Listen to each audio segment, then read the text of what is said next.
नमस्कार। जय श्री कृष्णा। श्री गणेशाय नमः। महर्षि व्यास की जय हो।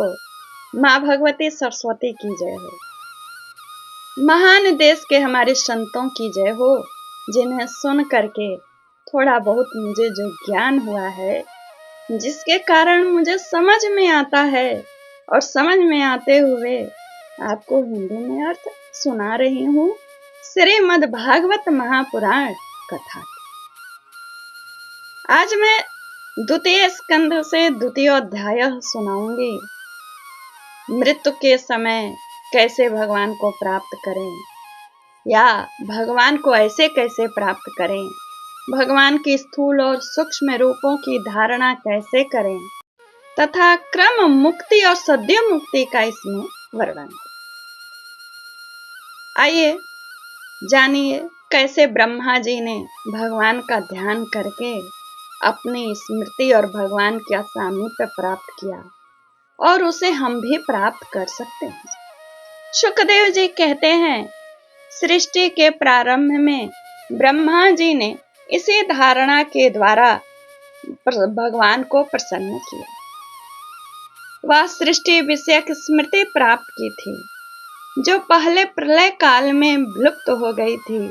इससे उनकी दृष्टि अमोघ और बुद्धि निश्चय करने वाली हो गई कि यही हमारा लक्ष्य है, कि ये भगवान है। तब उन्होंने इस जगत को वैसे ही रचा जैसा कि यह प्रलय के पहले। वेदों की वर्णन शैली ही इस प्रकार की है कि लोगों की बुद्धि भ्रमित हो जाए। लोग केवल स्वर्ग आदि निरर्थक सुखों के फेर में फंस जाते हैं। जीव वहां सुख की वासना में स्वप्न देखता हुआ भटकने लगता है, किंतु उन मायामय लोकों में कहीं भी उसे सच्चे सुख की प्राप्ति नहीं होती है। इसलिए विद्वान पुरुष को चाहिए कि वह विविध नाम वाले पदार्थों से उतना ही व्यवहार करे जितना उसका प्रयोजन हो। अपनी बुद्धि को उनकी निसारता के निश्चय से परिपूर्ण रखे कि यह व्यर्थ है। बुद्धि से इसका अवलोकन करते हैं। एक क्षण के लिए भी असावधान न हो। यदि संसार के पदार्थ प्रारब्धवश बिना परिश्रम के यूं ही मिल जाएं, तब उनके उपार्जन का परिश्रम व्यर्थ समझकर उनके लिए कोई प्रयत्न न करे ही ना। कहते हैं कैसे? जब जमीन पर सोने से काम चल सकता है, तब पलंग के लिए प्रयत्न करने से क्या प्रयोजन। जब भुजाएं अपने को भगवान की कृपा से स्वयं मिली हुई हैं, तब तकिए की क्या आवश्यकता है। जब अंजलि से काम चल सकता है, तब बहुत से बर्तन बटोरने से क्या मतलब। वृक्ष के छाल पहनकर या वस्त्रहीन रहकर भी यदि जीवन की धारणा किया जा सकता है, तो वस्त्रों की क्या आवश्यकता है। इस तरह की आपको निस्तारता रखनी है। पहनने को क्या, रास्तों में चिथड़े नहीं हैं। भूख लगने पर दूसरों के लिए शरीर धारण करने वाले वृक्ष क्या फल फूल की भिक्षा नहीं देते। जल चाहने वालों के लिए नदियां क्या बिल्कुल सूख गई हैं? नहीं, वे पानी देती हैं। रहने के लिए क्या पहाड़ों की गुफाएं बंद हो गई हैं? नहीं, खुली हैं। अरे भाई, सब न सही, क्या भगवान भी अपने शरणागतों की रक्षा नहीं करते क्या? सारे प्रश्नवाचक क्वेश्चन हैं। ऐसी स्थिति में बुद्धिमान लोग भी धन के नशे में चूर घमंडी धनियों की चापलूसी करते हैं। क्यों करते हैं?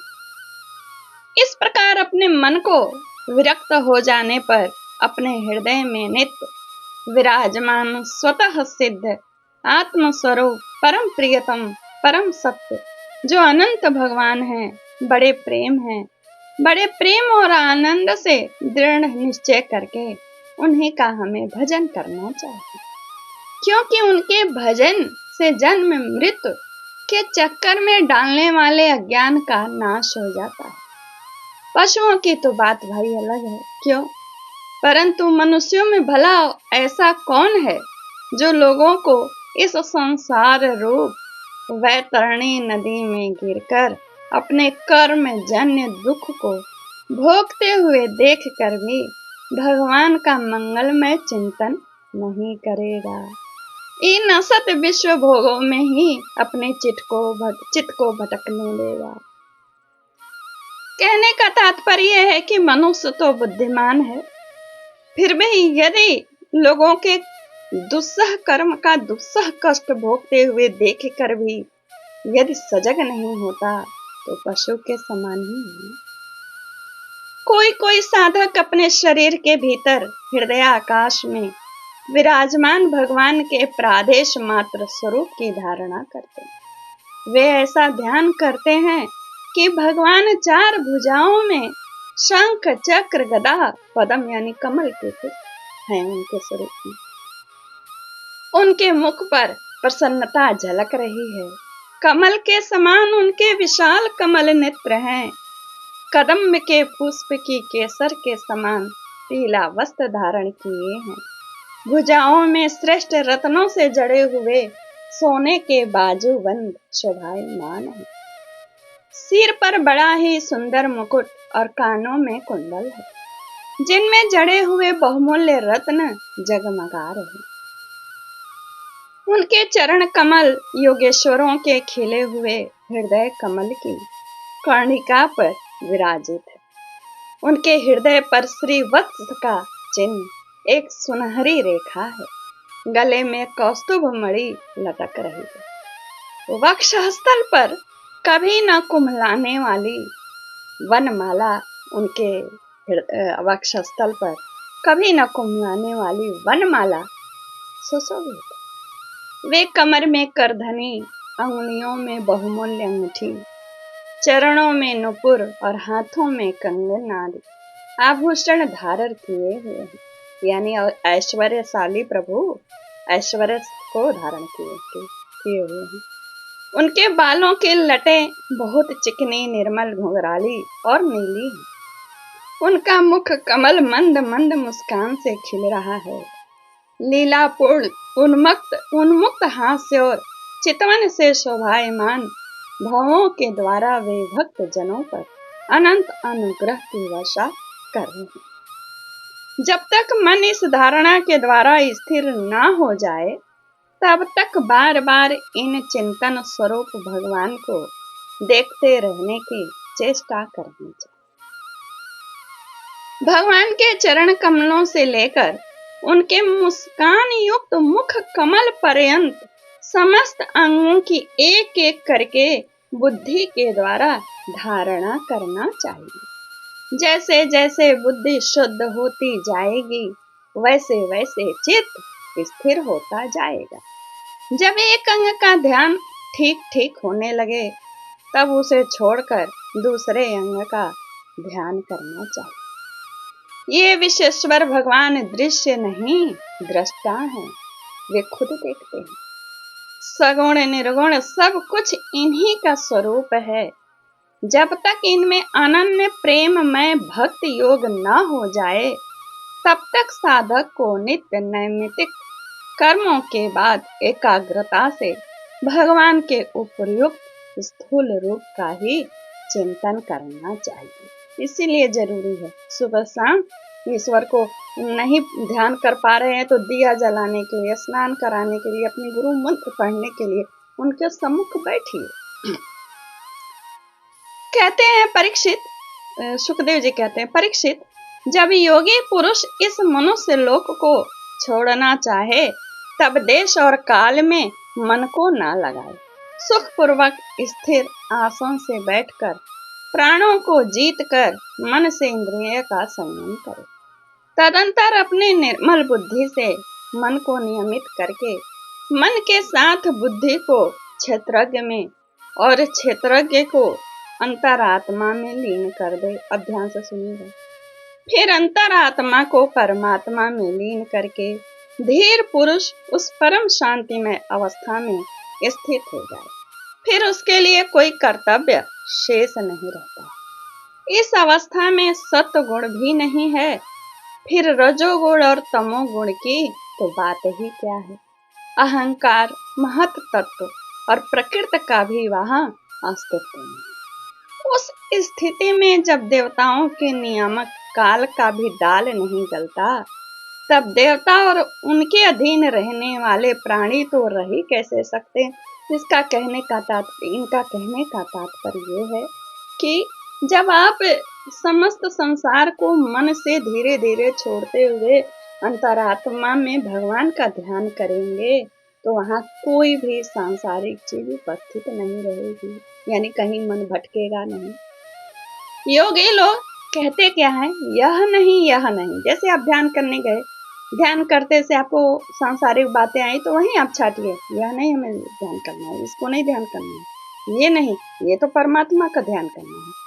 इस प्रकार परमात्मा से भिन्न पदार्थों का त्याग करना चाहिए और शरीर तथा उसके संबंधी पदार्थों में आत्म बुद्धि का त्याग करके हृदय के द्वारा पद पद पर भगवान के जिस परम पूज्य स्वरूप का लिंगन करते हुए अनन्य प्रेम से परिपूर्ण रहते हुए वही भगवान विष्णु का परम पद है, इस विषय में समस्त शास्त्रों की सम्मति है।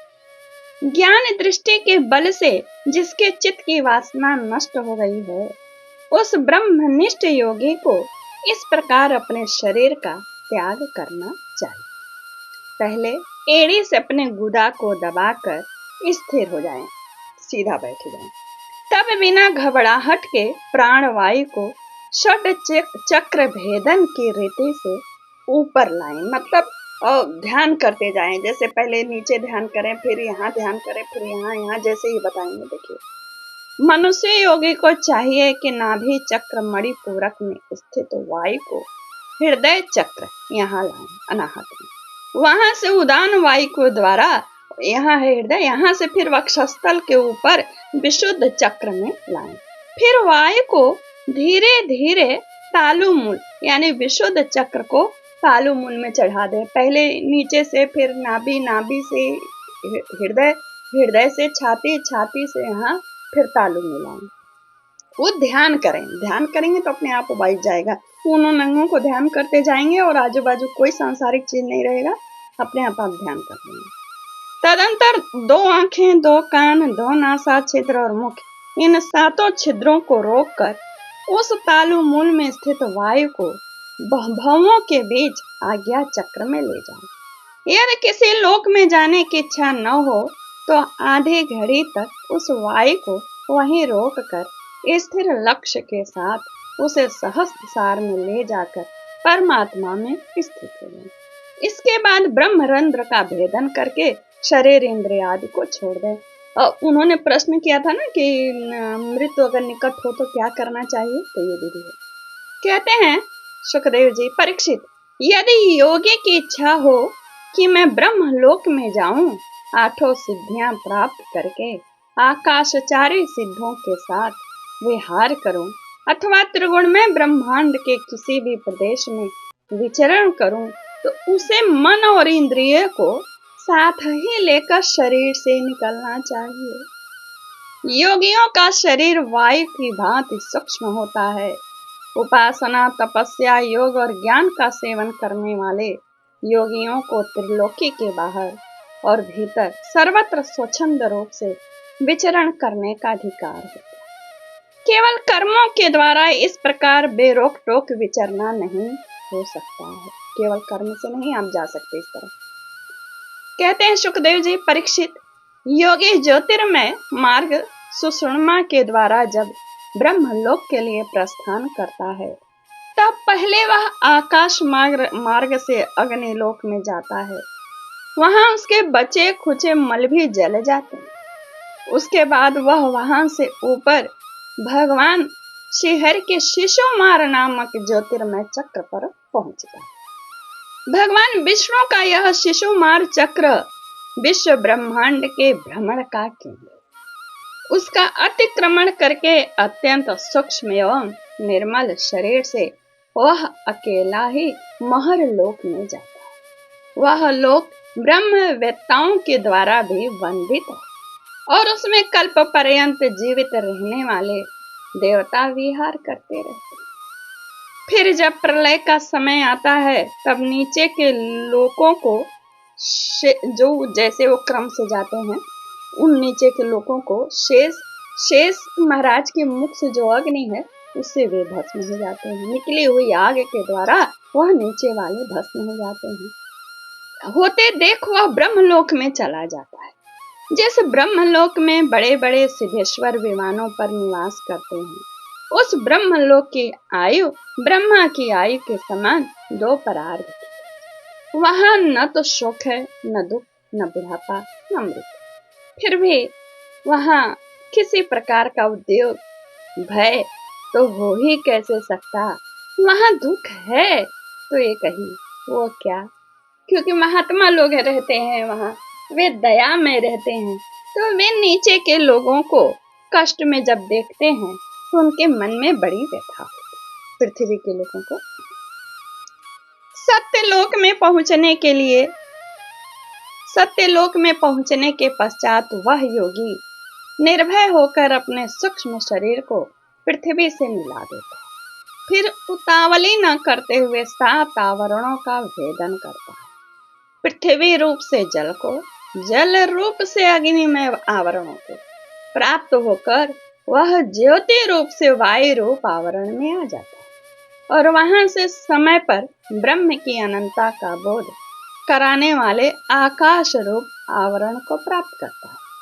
इस प्रकार स्थूल आवरणों को पार करते समय उसकी इंद्रियां भी अपने सूक्ष्म अधिष्ठान में लीन हो जाती हैं। घ्राणेन्द्रिया गंध तन मात्रा में, रसना रस तन मात्रा में, नेत्र रूप तन मात्रा में, त्वचा स्पर्श तन मात्रा में, श्रोत्र शब्द तन मात्रा में और कर्म इंद्रियां अपनी अपनी क्रिया शक्ति में मिलकर अपने अपने सूक्ष्म शरीर को प्राप्त हो जाते हैं। इस प्रकार योगी पंचभूतों के स्थूल सूक्ष्म आवरणों को पार करके अहंकार में प्रवेश करता है। वहां सूक्ष्म भूतों को तामस अहंकार में, इंद्रियों को राजस अहंकार में तथा मन और इंद्रियों के अधिष्ठाता देवताओं को सात्विक अहंकार में लीन कर देता है।